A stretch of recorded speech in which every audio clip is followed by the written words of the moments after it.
ओम सूर्य देवाय नमः।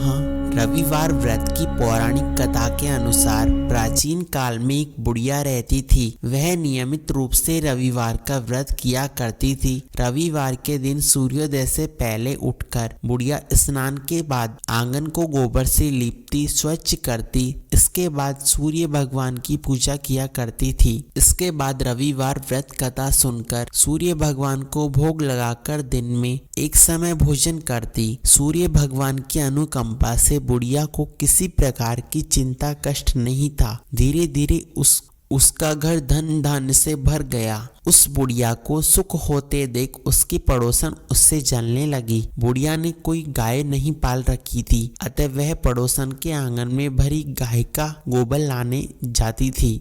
पड़ोसन ने कुछ सोचकर अपनी गाय को घर के भीतर बांध दिया। रविवार को जब गोबर न मिलने से बुढ़िया आंगन नहीं लीप पाई तो आंगन न लीप पाने के कारण उस बुढ़िया ने सूर्य भगवान को भोग नहीं लगाया और उस दिन स्वयं भी भोजन नहीं किया। सूर्यास्त होने पर बुढ़िया भूखी प्यासी सो गई। प्रातःकाल सूर्योदय से पूर्व उस बुढ़िया की आंख खुली तो वह घर के आंगन में सुंदर गाय और बछड़े को देखकर हैरान हो गई। गाय को आंगन में बांधकर उसने जल्दी से उसे चारा खिलाया। पड़ोसन ने उस बुढ़िया के आंगन में बंधी सुंदर गाय और बछड़े को देखा तो वह उससे और अधिक जलने लगी। तभी गाय ने सोने का गोबर दिया। गोबर को देखते ही पड़ोसन की आंखें फट गई। पड़ोसन ने उस बुढ़िया को आसपास न पाकर तुरंत उस सोने के गोबर को उठाया और अपने घर ले गई। अपनी गाय का गोबर वहां रख आई। सोने के गोबर से पड़ोसियों कुछ दिनों के लिए धनवान हो गए।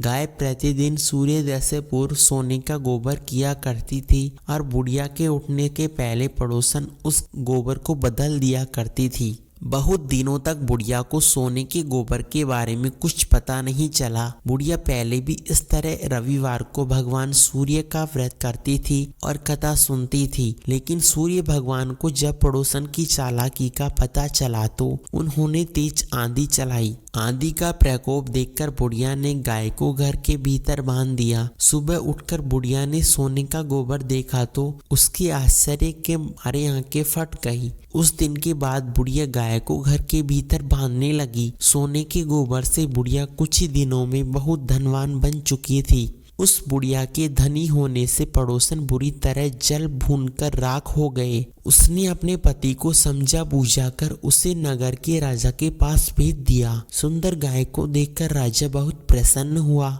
सुबह जब राजा ने सोने का गोबर देखा तो उसे आश्चर्य का ठिकाना ना रहा। उधर सूर्य देव को भूखी प्यासी बुढ़िया को इस प्रकार प्रार्थना करते देख उस पर करुणा आई। उसी रात सूर्य देव भगवान ने राजा के स्वप्न में कहा कि हे राजन, बुढ़िया की गाय व बछड़ा तुरंत उसे लौटा दो, अन्यथा तुम्हारा संपूर्ण नष्ट धन हो जाएगा, तुम्हारा महल भी ध्वस्त हो जाएगा। सूर्य भगवान के स्वप्न में बुरी तरह भयभीत राजा ने प्रातःकाल उठते ही गाय और बछड़ा बुढ़िया को लौटा दिया। राजा ने बहुत सा धन देकर बुढ़िया को अपनी गलती के लिए क्षमा भी मांगी। राजा ने पड़ोसन और उसके पति को उसकी एक दुष्टता के लिए दंड दिया। फिर राजा ने पूरे राज्य में घोषणा कराई कि सभी स्त्री पुरुष रविवार का व्रत किया करें। रविवार का व्रत करने से सभी लोगों के घर में धन धान भर जाते हैं तथा सूर्य देव की उन पर हमेशा कृपा बनाई रहती है। राजतय में चारों ओर खुशहाली छा गई। स्त्री पुरुष सभी जीवन यापन करने लगे। तभी सारे लोगों के शारीरिक कष्ट भी दूर होने लगे। बोलो सूर्य देव भगवान की जय हो।